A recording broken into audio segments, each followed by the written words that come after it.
Peace.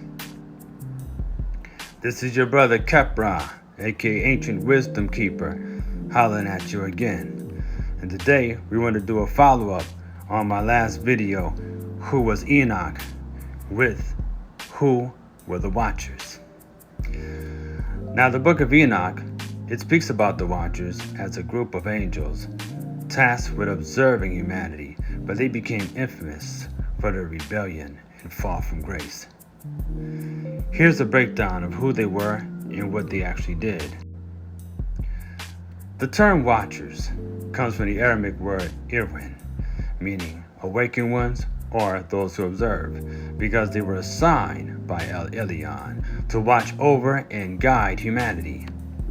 El Elyon is Aramaic for the Most High.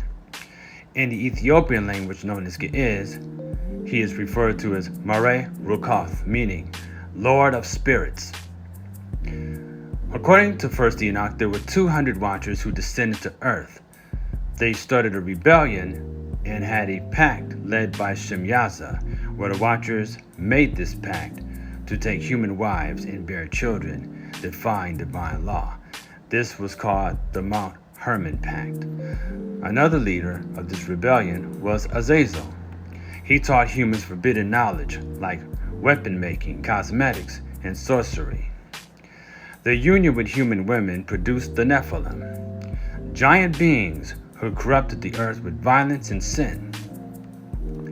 The Watchers' actions led to widespread wickedness, prompting God to send the Great Flood. The text suggests that Azazel was responsible for teaching humans how to go to war and other forms of forbidden technology that humanity was not yet ready to yield. This dissemination of divine secrets accelerated humanity's moral decline and led to the widespread wickedness that corrupted the planet. And in the narrative, Azazel becomes a symbol of corrupt wisdom, and his actions are seen as a major catalyst for the world's descent into sin. The consequences of the Watchers' rebellion was catastrophic. Their offspring turned the earth into a place of suffering. The Watchers themselves, once divine emissaries, also became fallen beings because their actions defied the cosmic order. The betrayal of their heavenly duties marked a turning point in the mythic history of the world, setting the stage for divine retribution. El Elyon ordered the angels Michael, Raphael, Gabriel, and Uriel to intervene. The Watchers were cast into the abyss, a place of darkness and punishment, often equated with Tartarus in later traditions. Azazel was singled out for particularly harsh treatment, being bound hand and foot and cast into a desert wasteland. The Nephilim were destroyed in the Great Flood, which served as a divine reset for humanity. This judgment was not just a punishment, but a cleansing of the earth from the stain of angelic rebellion. Unlike the Genesis account, which places the blame on humanity's disobedience, Enoch shifts the focus to celestial beings who corrupted humanity from above. This perspective offers a more cosmic point of view, suggesting that evil has roots not only in human nature, but also in the misuse of divine power. The story of angels and human women having a forbidden union influenced early Jewish and Christian thought. Remember, this act of disobedience was a direct violation of divine law, as angels were not meant to interfere with human affairs in such an intimate way. Their leader, Shemyaza, and his cohort were driven by lust and desire, and their union with human women produced these giant powerful beings who wreaked havoc across the earth. Azazel was one of the most notorious of the Watchers. He went beyond the sin of interbreeding and teaching humans forbidden knowledge. He planted seeds of corruption in humanity. The dissemination of divine secrets accelerated the learning curve of humanity, beyond the capacity of learning how to wisely utilize such knowledge. And this led to moral decline and widespread wickedness. In the narrative, Azazel's actions are seen as a major catalyst for the world's descent into sin. Now, the four archangels who were mentioned earlier, who intervened. They fought against the Watchers and cast them into the abyss. The Nephilim were destroyed in the Great Flood, which served as divine reset for the planet and humanity. This judgment was not just a punishment, but a cleansing of the earth from the stain of angelic rebellion.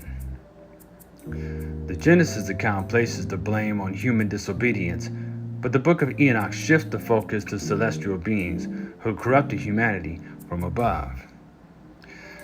Though not intended to be included in most modern biblical canons, the book of Enoch was widely read in antiquity and remains canonical in the Ethiopian Orthodox Church.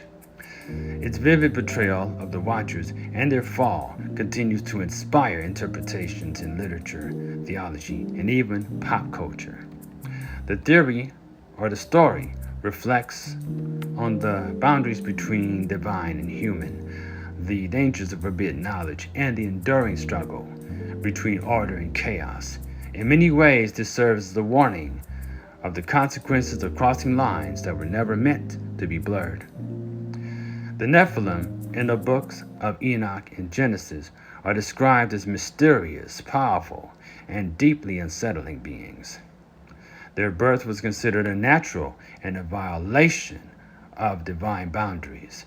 This hybrid lineage gave them extraordinary physical and supernatural traits. Now, my biological father believed these beings were extraterrestrials who taught humans forbidden knowledge in order to enslave us and put us to work. This resulted in moral and genetic disaster as well. The description of these Nephilim giants is that they were so massive that they consumed all available resources. Their size and strength made them dominant over humans and animals, and some texts suggested they were terrifying in appearance and towering over ordinary people and radiating a sense of dread. They were violent, ravenous, and eventually turned to cannibalism when the food ran out. The book of Enoch says that the earth cried out under the weight of their destruction. Now we're going to go talk about who they were, like what they did. And here's a list of these angelic beings. There was Shemyaza, the leader of the Watchers. He taught enchantments and root cutting. Azazel, weapons, warfare, cosmetics, and ornamentation. Barakel, astrology, movement of heavenly bodies. Kokabiel, constellations and celestial signs. Penamu, writing and secret wisdom. Kastija, spirits and demons, abortion and related practices. There's Gadriel. He was the angel that caused warfare and killing techniques similar to Azazel. Tamiel, astronomer and knowledge of clouds. Sariel, lunar cycles and calendar systems. Iskiel, cloud signs and meteorology. Amoros, spellcasting and resolving enchantments. And Shamziel, sun signs and solar knowledge. And these angels were said to have descended to earth and corrupted humanity by revealing divine secrets prematurely. Their teachings led to chaos, violence, and spiritual decay, prompting divine punishment. Now keep in mind that the word Enoch means one who has been initiated. Initiation is often the beginning of being trained in divine knowledge, and Enoch was initiated into the mysteries of the universe and creation. The angels that violated divine law did not honor these necessary steps required for humans to learn, adjust, and adapt. Knowledge itself is not bad, but can be dangerous when in the hands of irresponsible people. Now, some believe that the influence of the Watchers and the Nephilim still lingers. Researchers draw from ancient texts as well as modern ideas of a conspiracy where the descendants of the Nephilim, who may have survived the flood, are preserving their bloodlines and manipulating human affairs from behind the scenes to this day. We're going to talk about this some more in the future. Till then, keep your heads up, family, and be ready for more. Talk to you soon. Peace and blessings.